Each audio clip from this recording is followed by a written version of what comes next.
какой ведущий глаз? Левый, либо правый. И о чем это говорит? Ну, вы, наверное, смотрели в просторах интернета, как вообще понять левый глаз, как определить правый глаз. Ну, вы можете просто взять эксперимент, сделать, посмотреть куда-нибудь в угол, провести треугольник руками и на самом деле посмотреть двумя глазами, потом закрыть левый глаз, правый глаз. И на самом деле у вас там, где положение с двух глаз не поменялось на один глаз, это и будет ведущий глаз. О чем это говорит?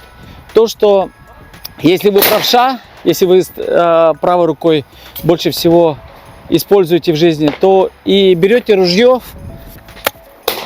с правой стороны, ребята, и правый глаз ваш ведущий, вы смотрите именно вот на эту планку, друзья, на эту планку. А если, допустим, недостаток в том, что у вас, допустим, левый глаз ведущий, и вы берете это правой рукой, то у вас будет, ну, сказать, противоречие одно с другим. Поэтому, ребята, даю вам сразу выжимку, какое решение есть. Если, допустим, вы правша или левша, и глаза у вас стоят наоборот, то, ребята, на самом деле я изучил, посмотрел на этот треугольник, ребята. И ни в одном интернете я не увидел именно ту идею, где изначально говорилось, когда человек смотрит на треугольник, он, ребята, его глаз левый вообще, оказывается, не смотрит, он только поддерживает на самом деле.